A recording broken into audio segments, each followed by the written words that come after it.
Bonsoir à toutes, bonsoir à tous. Bienvenue dans cette nouvelle édition du débrief. Nous sommes à la 50e année de la Marche verte, lancée le 6 novembre 1975.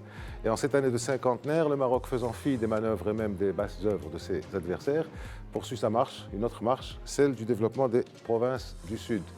Voici 10 ans, Sa Majesté le Roi avait annoncé un plan gigantesque de près de 80 milliards de dirhams pour la construction et l'aménagement d'infrastructures dans tous les secteurs. Un plan aujourd'hui pratiquement achevé. Et en cette année du 50e anniversaire de la Marche verte, les soutiens internationaux au plan d'autonomie présenté par le Maroc en 2007 se multiplient, le dernier en date étant celui du Kenya. Les reconnaissances de la marocanité des provinces méridionales du royaume s'accélèrent aussi avec cette spectaculaire décision du président français Emmanuel Macron annoncée le 30 juillet dernier et la réaffirmation de la politique de la position des États-Unis par le secrétaire d'État Marco Rubio voici quelques semaines. Lors de cette émission, donc, nous vous proposerons un retour sur les grands faits historiques qui justifient la revendication de son territoire par le Maroc, mais nous discuterons également de l'importance historique et économique de la façade atlantique du Maroc et des appétits étrangers, et aussi la manière ou la stratégie du Maroc pour y faire face. Alors pour tout ça, nous en discuterons avec deux éminents auteurs, férus d'histoire, au bord de l'érudition. J'ai nommé Sisder Manino. Bonsoir, merci d'avoir accepté notre invitation. Sisder, vous êtes, comme chacun sait, écrivain, auteur d'ouvrages historiques. Vous en avez publié beaucoup. Je vous laisserai présenter quelques-uns de vos livres. Vous êtes aussi ancien secrétaire général du ministère de l'Information et ancien directeur général de la télévision nationale. Marhaba bik, Sisder. Merci d'être avec nous. Merci pour votre invitation. Marhaba bik, c'est Nordine Belhaddad. Vous êtes universitaire, vous êtes historien-chercheur, vous êtes expert dans la question du Sahara. Vous avez publié plusieurs ouvrages, fait plusieurs conférences, compulsé plusieurs archives pour en arriver à écrire ce que vous avez fait. Merci encore pour être avec nous, c'est Nordine Belhaddad. Je commence par vous, Sisder Manino. Si je vous dis marche verte comme ça, de but en blanc, qu'est-ce que ça évoque en vous, en vérité historique ou en réalité organisationnelle?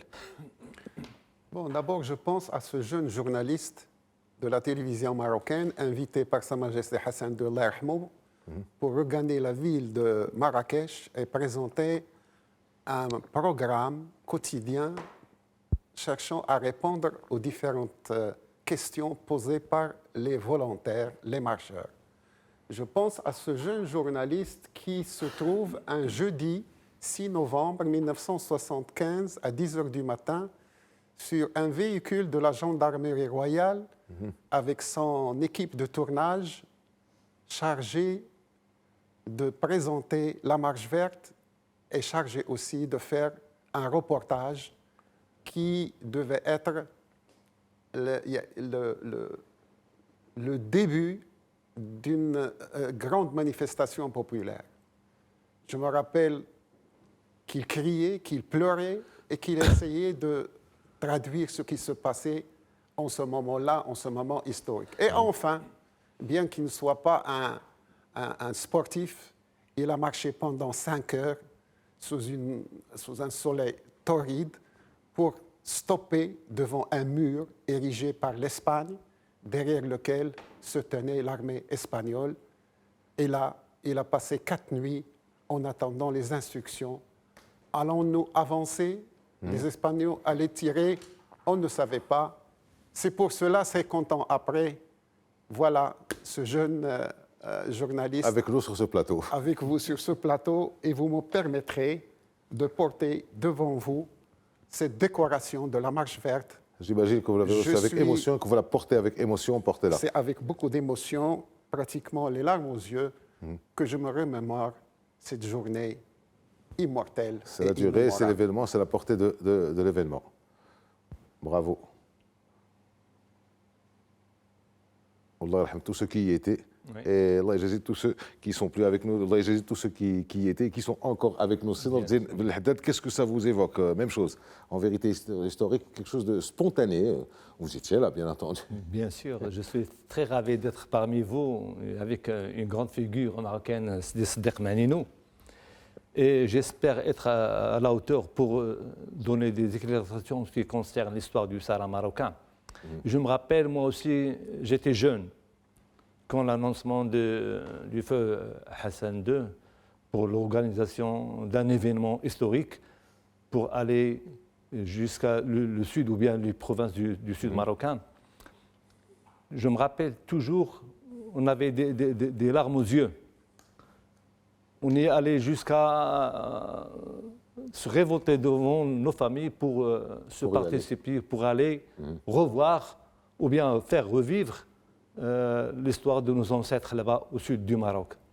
C'était un moment très chaleureux, un moment de gloire, de l'orgueil marocain, de l'histoire, pour faire revivre les étapes.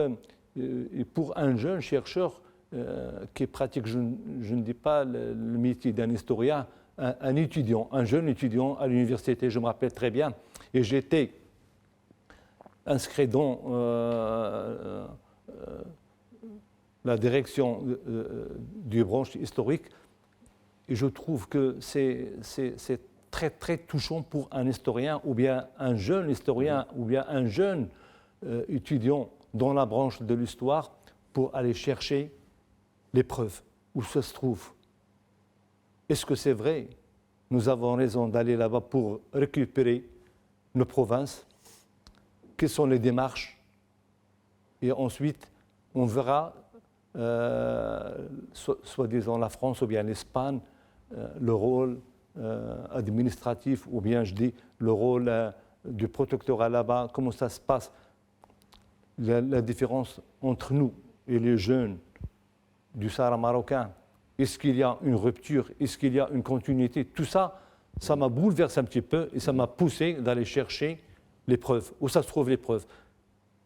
Donc, chez nous, dans le Chez sud, l'ancien colon. ou bien aller traverser l'Atlantique ou bien la Méditerranée pour aller chercher dans les archives, que ce soit françaises, espagnoles, britanniques, allemandes.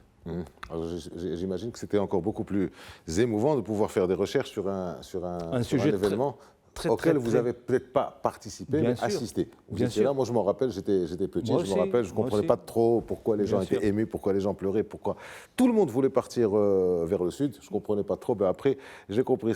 Maintenant je reviens à vous. Est-ce que vous pourriez nous raconter certains détails donc, de cette organisation de la Marche verte à laquelle vous avez été, justement, certains détails intéressants et croustillants peut-être? Oui, je parlerai de trois choses. Premièrement, la réussite de la Marche verte revenait surtout à la logistique. Lorsque Sa Majesté, dans le mois d'août 1975, avait finalement décidé, après des hésitations, d'organiser la Marche verte, il a fait appel à 3 colonels des forces armées royales. Il les a chargés de préparer dans le plus grand secret la mobilisation, le transport, l'hébergement, la nourriture et la sécurité de 350 000 personnes. Sa Majesté avait demandé... Tout ça dans le secret le plus absolu, bien entendu, personne n'était au courant de rien. Personne n'était au courant. Mieux, aujourd'hui, on a la possibilité de prendre connaissance des informations et des textes envoyés par les différentes ambassades à Rabat.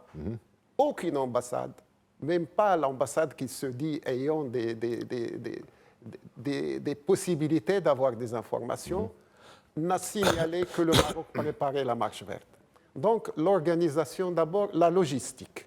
La logistique, il fallait transporter 350 000 personnes. Il fallait les héberger, trouver les tentes, des milliers de tentes. Il fallait les nourrir. Pour vous donner un exemple. Soigner.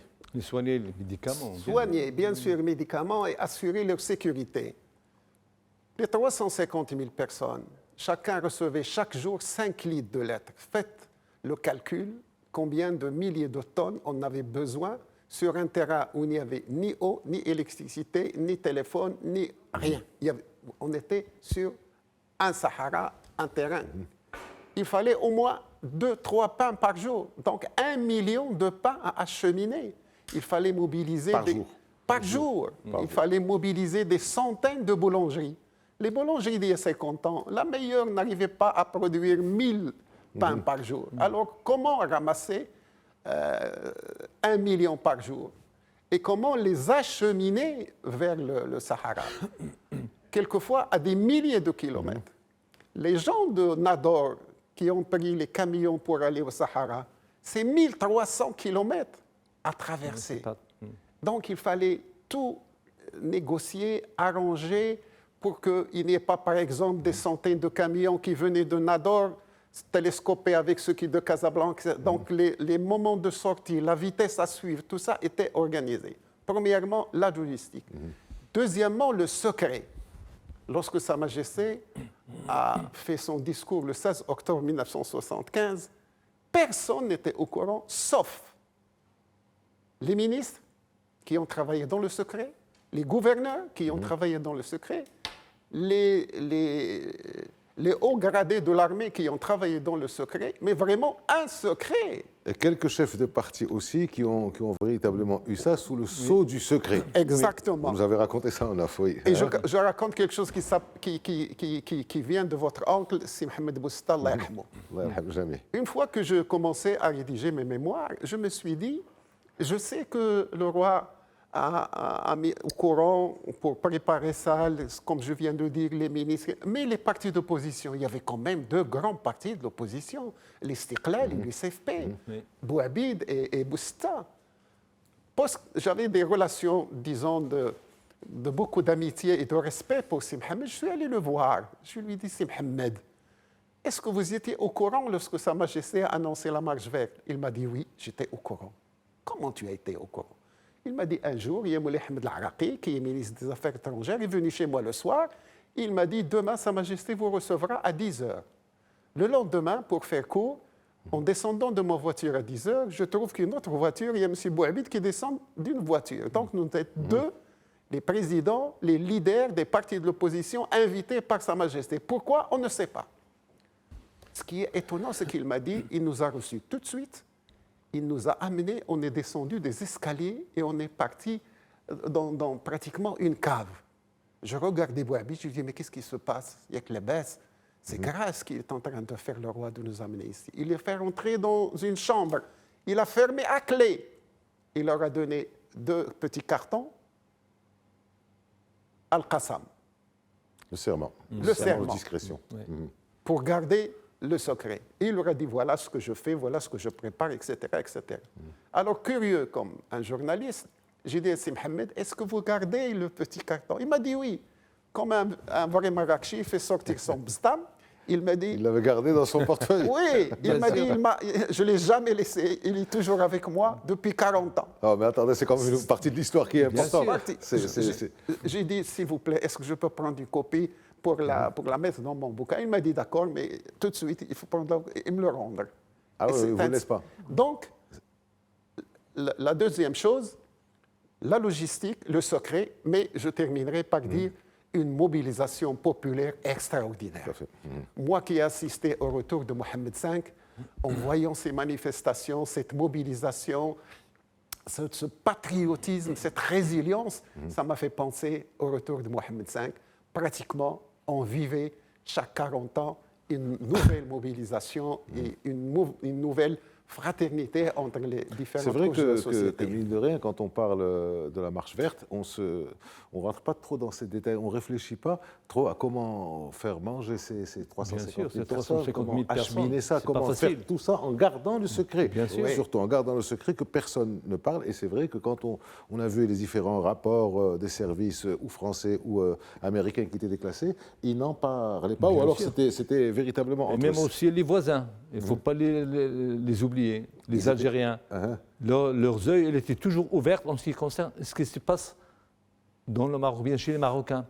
Oui, mais si les Américains et les Français n'ont pas su, peu de chance pour que les autres sachent, surtout qu'il y avait une certaine méfiance. Alors, avec vous aussi, Belhaddad, vous avez dit, je prépare un petit peu les émissions, vous avez dit dans une de vos déclarations que le Maroc a donné priorité à la bataille politique en négligeant le front intellectuel, la question historique.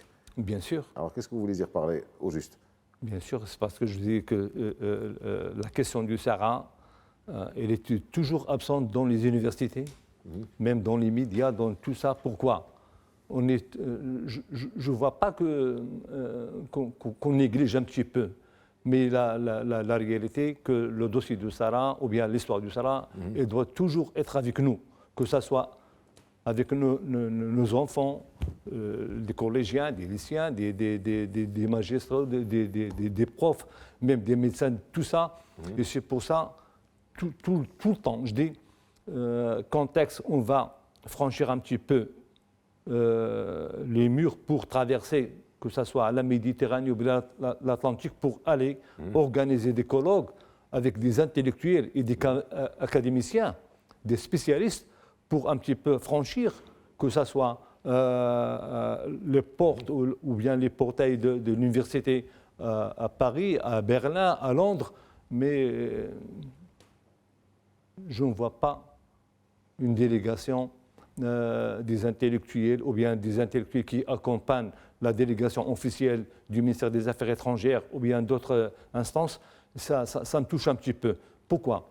Toujours, je le dis on vit avec beaucoup des experts, mais le vrai expert ou bien le vrai spécialiste, ça n'existe rarement en ce qui concerne le fait historique.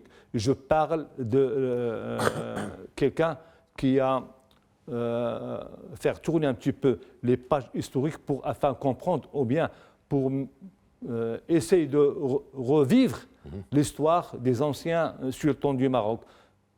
Notre jeune, ou bien les jeunes Marocains, ils ne savent rien en ce qui concerne à l'époque de Moulay Ismaïl à travers le royaume ou bien son voyage.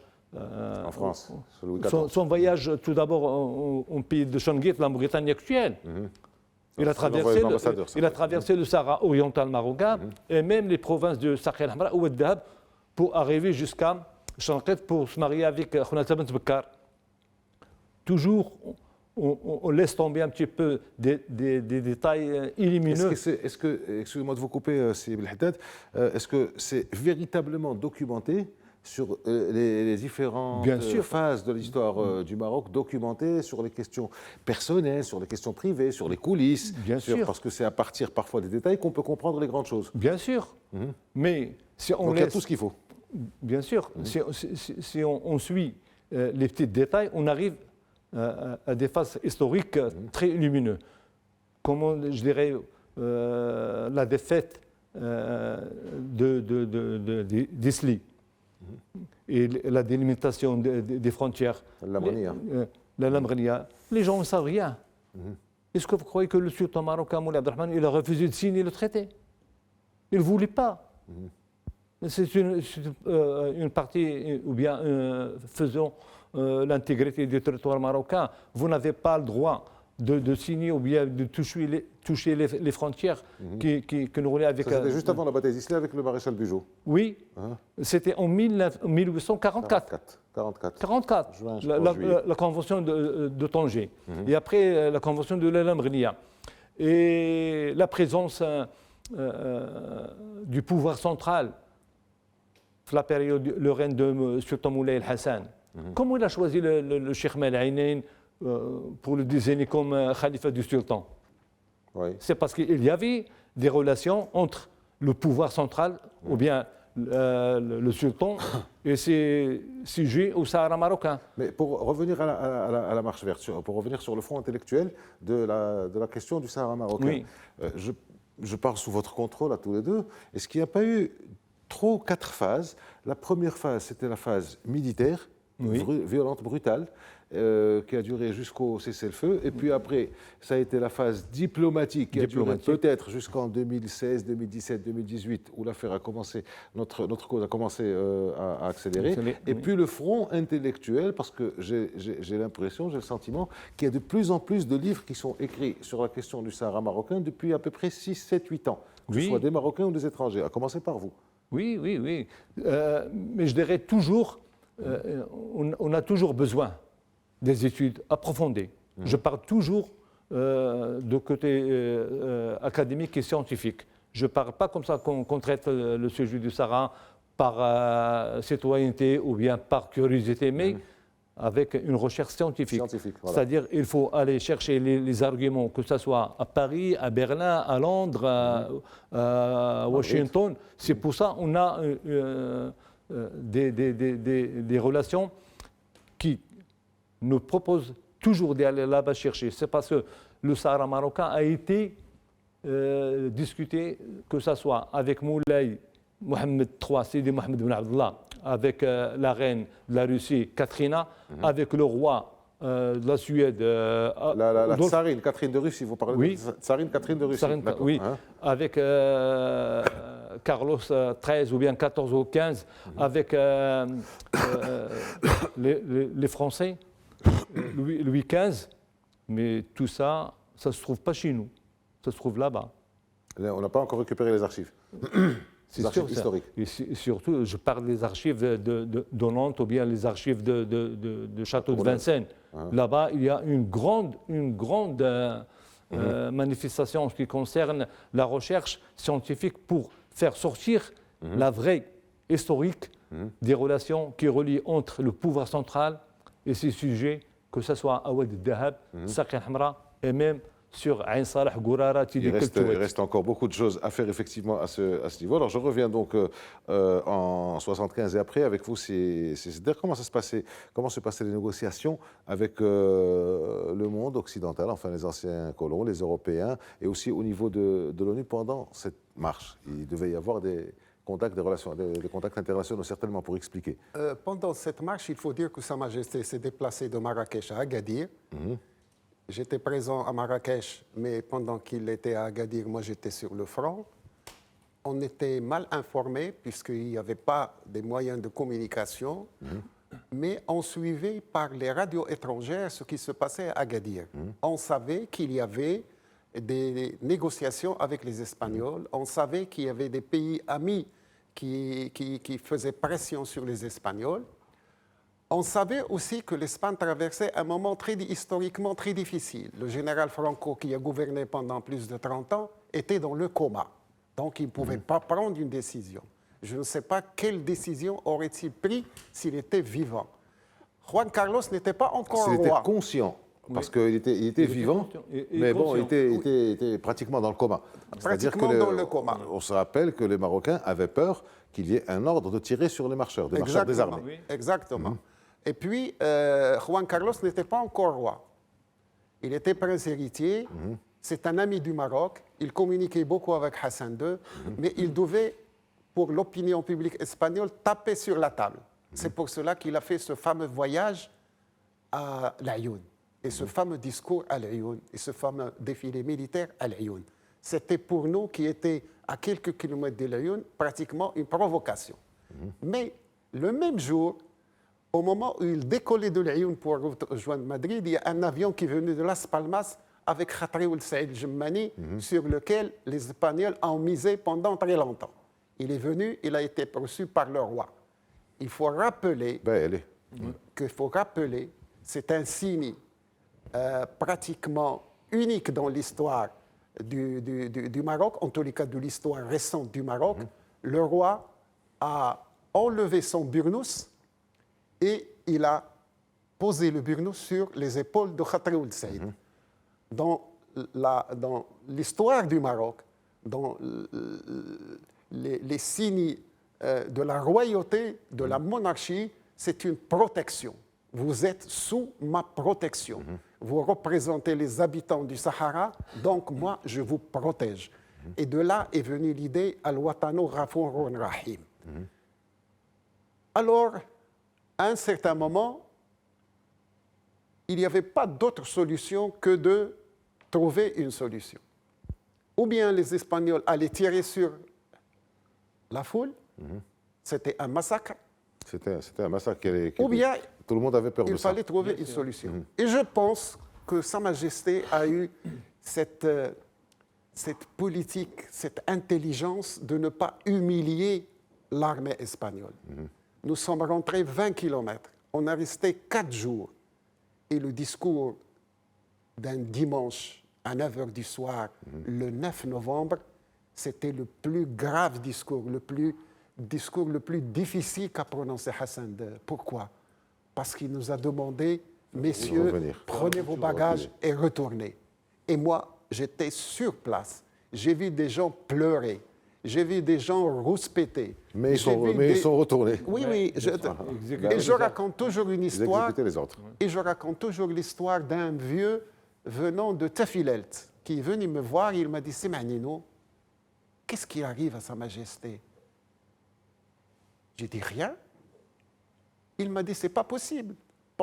Peut-être on l'a, je ne sais pas moi, on l'a obligé à prendre cette décision. » Je lui ai dit « Écoute, c'est lui le pilote. Une fois arrivé, C'est il lui m'a qui dit- décide, c'est lui qui a les informations, Oui. c'est lui qui sait. Voilà. Oui. Alors c'était vraiment très précis comme, Pour terminer, comme politique à faire. il était habillé d'un burnous. Il ouvre son burnous, il me fait sortir son linceul. Il me dit, moi, je suis venu mourir au Sahara. Oh là là. Je veux être un shahid au Sahara. Lorsque je raconte cette histoire, j'ai tout le corps, tout mon âme, toute ma... Moi-même, je C'est vrai que trouve c'est que émouvant, c'était c'est pathétique, c'est patriotique. c'est vrai que un- c'est un- poignant. Oui, c'est poignant, c'est poignant. effectivement. Alors, c'est Nordzel Belhaddad. On repart sur le côté international.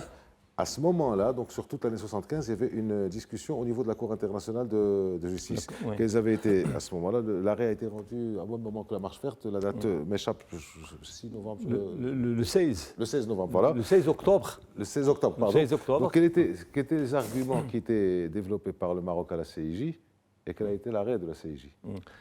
Laissez-moi tout d'abord, pour rafraîchir un petit peu la mémoire de tout le monde, je dirais, comme disait M. Sadek Manino, je me rappelle toujours en feuilletant les archives françaises et britanniques, je me suis tombé sur des papiers très secrets et très lumineux en ce qui concerne ou bien nos droits historiques et juridiques sur le Sahara.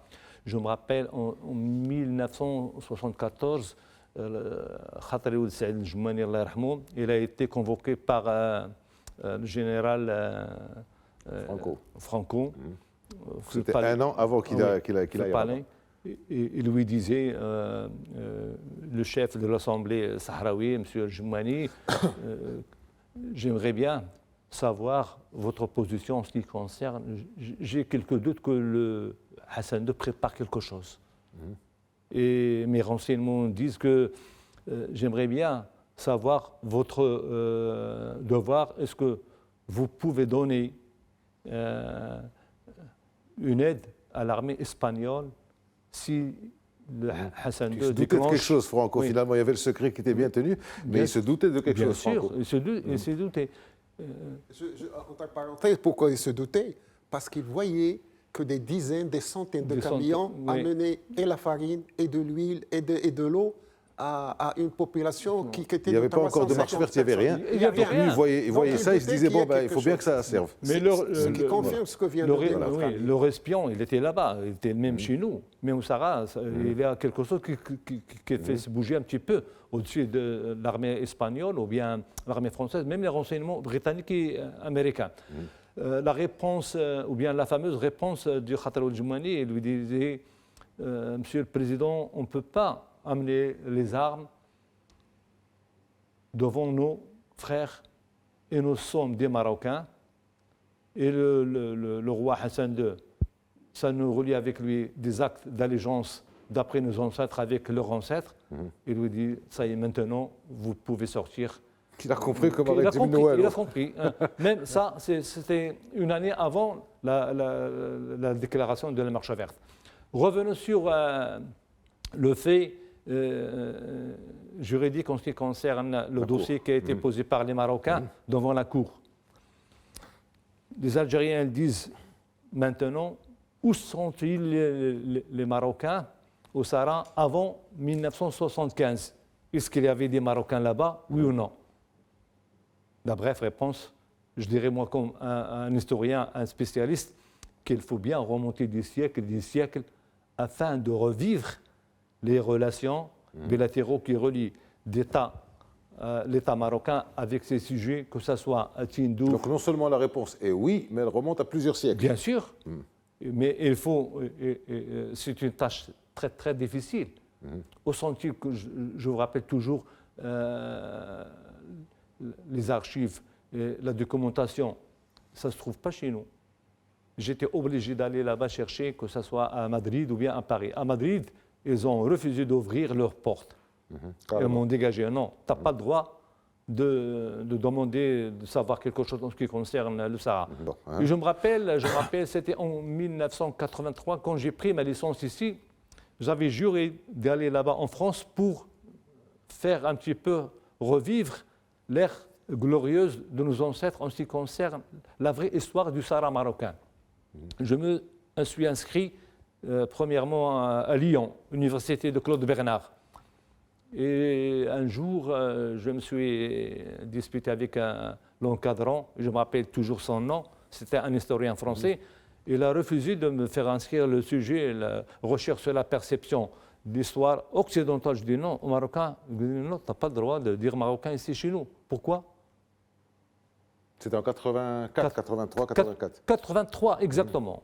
C'était en septembre 83. Mais attendez, sur la CIJ, vous avez dit aussi une chose, c'est que les anciens colonisateurs ou la justice internationale, Oui. le droit international n'a pas compris la notion de bé'a. Le bé'a, L'allégeance. bien sûr. Bé'a en arabe, Bé'a. l'allégeance, c'est difficilement traduisible en français. Un acte d'allégeance. Bé'a, ça englobe encore plus que l'allégeance, parce qu'il y a la Bien sûr. composante sociale, la composante ethnique, la Ethnique. composante religieuse, Bien toutes, sûr. plusieurs composantes, Bien alors sûr. que l'allégeance, c'est un acte. Bien sûr, et moi je me rappelle toujours, je dis devant vous, que les tribus du Maroc, ou bien les tribus du Sahara, à l'époque des Saadines, ou bien des début des Alaouites, tous les gens là-bas, que ce soit dans le grand désert, ils disent Allah yahdal al-awtan ou yansur sultan. Bah, de quel sultan ils parlent? Vous n'avez pas 40 années. Ça, c'était à C'est dans l'époque du feu marabout Sidi Ahmed Aroussi, Sidi Ahmed Regibi, Sidi Ali Bouranbour, des Ouled Tidrarine. Toujours à la prière, et il faut bien signaler que la France, même que ce soit au pays de la Mauritanie actuelle, ou bien chez les Ouled Bousba, les Ouled Glim, les Regibat, Ouled Hassan, et tout ça, il a, comment dirais-je, il a amené une vraie guerre avec eux pour enlever le mot de la prière en disant vous n'avez pas le droit de faire la prière au nom du sultan du Maroc. Sur ces archives, justement, qui ont été emmenées par l'ancien protecteur, aussi bien en Espagne que par les Français, est-ce que maintenant que les choses ont beaucoup évolué, maintenant que les positions françaises et espagnoles ont singulièrement évolué d'une manière claire et explicite pour la France, d'une manière tout aussi claire pour l'Espagne, est-ce qu'il y a moyen pour le Maroc maintenant, d'après vous, est-ce que d'abord on a accès à ces archives, on peut avoir accès à ces archives, est-ce que dans le cas où ce serait non, est-ce qu'il y a moyen de réclamer ces archives pour qu'on puisse connaître notre histoire finalement, d'après ce que disent Belhaddadi vous-même? Les archives, c'est une grande histoire, les archives. D'abord, nos propres archives. Il ne faut pas oublier qu'on a mené une guerre qui a duré 15 ans. Et ces 15 ans étaient difficiles à supporter, difficiles à faire face, parce que de l'autre côté, il y a une mobilisation, il y a des armements, il y a des spécialistes de la guérilla. Pendant cette période, ces 15 ans, il faut rendre hommage aux forces armées royales. Nous avons laissé sur le terrain entre 10 000 et 15 000 shuhada. Donc, on a payé cher la récupération. C'était le premier objectif, c'était avant tout défendre les habitants et défendre les Marocains sahraouis pour qu'ils ne soient pas kidnappés et amenés à Tindouf. Deuxièmement, sur le plan diplomatique, il ne faut pas oublier qu'un certain nombre de pays africains a vite reconnu la République de Tindouf. C'était des pays qui avaient le parti unique, qui étaient socialisants, tiers-mondistes, et qui ont vu au Maroc, suite à la propagande de l'Algérie et à l'argent de la Libye, ils sont tombés dans le panneau, si j'ose dire, et ils ont reconnu cette fameuse république. Donc il y a une lutte aussi sur le plan diplomatique. Il y a des archives. On doit avoir le droit de voir d'abord nos propres archives. On ne peut pas voir ces archives, même si on est marocain.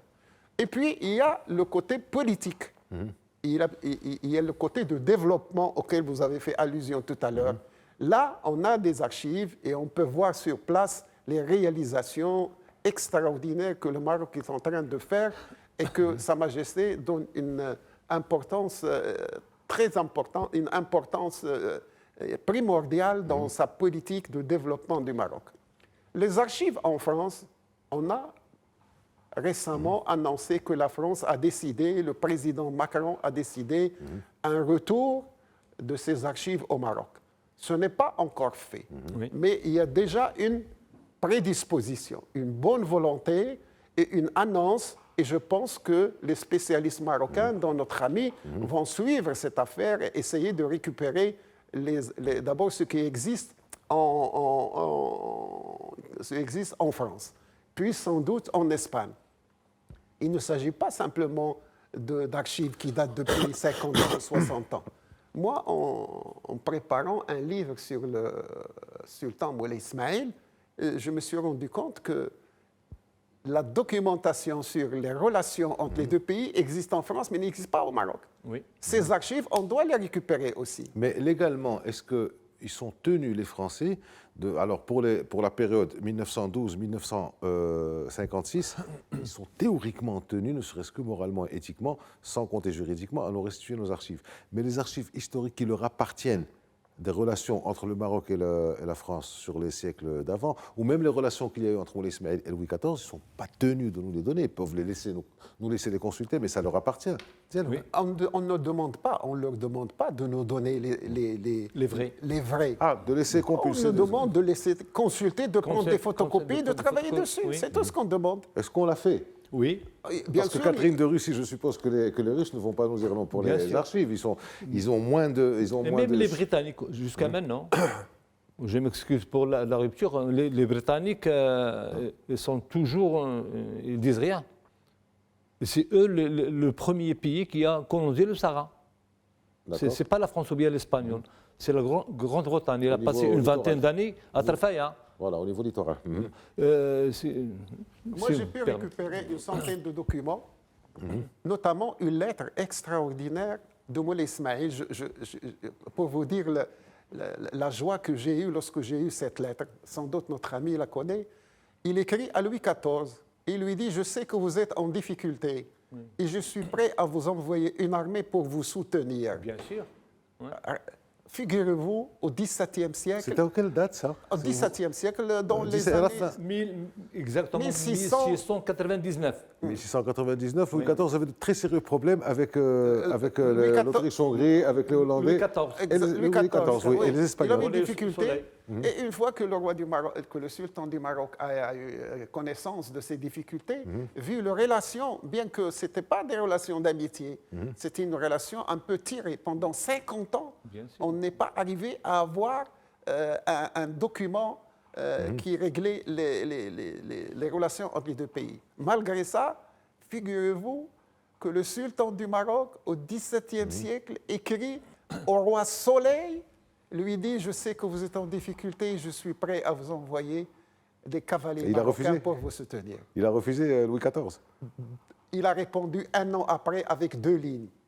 « Mon avenir est entre les mains de Dieu. » C'est-à-dire, pratiquement, Non, ne m'envoie ça va, rien. merci. Merci. Ouais, il y avait une lutte pas d'ego, mais une lutte de puissance, une lutte d'influence entre deux grands empereurs. C'était les deux grands. Et d'ailleurs, c'était la période, parfois on rentre sur des digressions historiques, c'était la période des très longs règnes. C'était la période de Pierre le Grand. C'était la période d'Aurangzeb en Inde. Donc c'était une période où il y a eu des monarques qui ont duré à peu près la moitié d'un siècle. Alors, je reviens aux archives, c'est pas seulement une discussion d'histoire, ça va dans tous les sens. Pour ces archives, comment ça s'est passé pour vous à l'époque? Vous l'avez raconté, mais est-ce qu'il y a une différence depuis le 30 juillet 2024 maintenant? Alors, comme dit Manino, effectivement, le président Macron a dit un mot sur les archives, mais est-ce qu'il y a du changement? Est-ce qu'on peut aller à Paris, à la Courneuve ou à Nantes, et regarder? On peut aller comme des chercheurs, on a le droit de l'accès pour consulter les archives de Nantes, de Quai d'Orsay et de Château de Vincennes. Mais en ce qui concerne les archives qui prouvent notre souveraineté sur le Sahara, soi-disant oriental, intouchable. Tu n'as pas le droit de toucher à ces dossiers. Même maintenant? Même maintenant. Le roi, il a donné un signe aux Marocains. Ils leur disent, préparez-vous à une guerre scientifique. Allez chercher les archives et frappez sur les portes des autres pays qui ne connaissent pas notre souveraineté au Sahara. C'est ça la vraie guerre pour nous. Il fallait chercher les archives où ça se trouve. Donc aller partir éventuellement au Portugal, bien sûr. L'Espagne en Espagne, concernée au Portugal, ou la Turquie. la Suède, les États-Unis, même L'Allemagne, parce qu'il y avait une conférence des consuls, si je me rappelle bien, à la fin du 19e siècle, tout au long au début du 20e, une conférence informelle des consuls qui étaient accrédités à Tanger. Et donc, ça discutait beaucoup, il y avait beaucoup d'écrits. Bien sûr, bien sûr. Il y avait deux conférences. L'une en 1880 de Madrid, Conférence de Madrid oui, et de Berlin. en Et de Berlin. De Berlin. Et l'autre concernant le Maroc, c'était à Algeciras en 1906. Ah, voilà. Trois conférences mondiales en ce qui concerne Il y a eu 80 la nation. de Madrid, il y a eu 85 sur 84, les protections, Berlin. capitation, etc. Oui, Capitulation. c'est-à-dire l'arrivée de l'État allemand pour trouver une place avec les Espagnols ou bien les Français et les Britanniques sur le soleil marocain. On ne trouve pas les archives. Maintenant, si Bien on sûr, cherche les archives, c'est-à-dire elles existent, mais elles ne sont pas données. Pas accessible. Elles ne sont pas accessibles. Bien Elles ne sûr. sont toujours pas accessibles, on va Bien dire. sûr. On va rester positif. Bien sûr. Même maintenant, je dirais quand j'ai préparé des livres en ce qui concerne les archives, j'ai beaucoup souffert pour arriver à des sujets ou bien à mettre la main sur des dossiers très chauds et très secrets en ce qui concerne la pénétration espagnole ou bien la colonisation espagnole dans le Sahara marocain. Ça n'existait jamais, je dirais, comme un spécialiste. On dirait que l'Espagne, elle a été aidée par des gens, des Espagnols, pour donner une somme d'argent chaque mois pour acheter l'amitié des chefs des tribus du Sahara jusqu'à... Ça, c'était les pratiques coloniales qui avaient... Bien sûr, jusqu'à 1930. Mais la France, dès le premier jour, elle a déclenché la guerre avec nos sujets là-bas, avec Rgibat, Tijikja, Akjouj, Tichit, Ouellata, Al-Haoud. Même le sultan Moulay Al-Hassan, le premier, il est allé chercher l'investition du Cheikh Mal-Aïnen comme représentant devant la réclamation, que ce soit britannique, espagnole ou française, qui ont bouleversé un petit peu la souveraineté marocaine là-bas. Alors, le mot de la fin, il nous reste une minute, si Nordine disait que les Marocains ne connaissent pas trop leur histoire, qu'est-ce que vous conseilleriez sur ça, vous qui avez écrit tant de bouquins sur l'histoire, il n'y en a que 2, je vois là-bas, il y en a beaucoup plus. Oui, je le présente en 2 secondes, puisque vous m'accordez 1 minute. D'abord, Ayem Zaman, c'est le 2e tome de mes mémoires. Ayem Zaman, le Vous montrez titre... à la caméra ça Là, c'est Al-Fath al-Mubin. La photo est de Sa Majesté Hassan II. À côté de lui, il y a Sa Majesté Mohamed VI. Vous montrez à la caméra, voilà, vous avez la caméra en face de vous. Voilà. Et le titre de ce 2e tome est Al-Fath al-Mubin. Si vous voulez traduire Al-Fath al-Mubin, la grande victoire. La grande victoire, la conquête glorieuse, Il y a triomphale. 350 pages, tous les détails sur la marche verte. Ce que j'ai pu glaner, ce que j'ai vécu, ce que j'ai vu, ce que j'ai pu trouver comme document. Et puis, il y a des amis qui m'ont demandé, des francophones, ils m'ont dit, bon, c'est bien ce que tu fais, mais il faut nous traduire ça. Alors, j'ai présenté La marche verte. La marche verte. C'est pas la même épaisseur. Oui, vous en n'avez pas tout 200. mis. C'est un résumé. Il y a moins de Voilà. photos, il y a moins de références. C'est en 200 pages. Mais ce que je dois dire, encore, vous m'accordez 30 secondes, c'est qu'il y a 3 mois, une jeune femme marocaine habitant aux États-Unis m'a proposé de traduire ce livre. Il m'a dit, je le ferai bénévolement puisque j'ai aimé ce que tu as écrit. Depuis 2 jours, j'ai reçu la traduction. Je tiens à lui rendre hommage à tous les Marocains, à toutes les Marocaines vivant à l'étranger et qui s'intéressent aux affaires de leur pays. Et rendre hommage aussi à celles et ceux qui le liront. C'est Nordine Haddad. Merci d'avoir été J'aimerais bien rapidement, très rapidement, en 10 secondes, en 15 secondes. J'ai publié pas mal de livres en ce qui concerne la pénétration espagnole dans les côtes du Sahara marocain, mais toujours Montrez-le à la caméra. Vous avez, toujours avec des archives Oui. introuvables. Que ce soit à Paris, bien à Madrid, bien oui, c'est la pénétration. De 1860 à 1934. Oui. Très bien. Deuxièmement, un livre très lumineux qui concerne le souverain Moulay Hassan Ier et la souveraineté marocaine dans les provinces du Sahara, toujours avec la documentation. Troisième livre, c'est le représentant du sultan, le calife, Khalifa des Sultan, Cheikh Mal-Aïnen, un noble du Sahara, avec des manuscrits. Et le 4e livre, c'est la France et les tribus de Rgibat, toujours avec la documentation. Et le dernier livre, c'est la jeunesse marocaine et les preuves historiques et juridiques en ce qui concerne la souveraineté marocaine ou Sahara marocain. Merci à vous, Sinordine Belhaddad. Merci à vous, Sis Derkmaninou. Merci à vous deux d'avoir écrit autant de choses et même plus parce que vous n'avez pas amené toute votre bibliothèque. Ce qui nous reste à nous à faire, c'est de les lire. Merci de nous avoir suivis. À la semaine prochaine.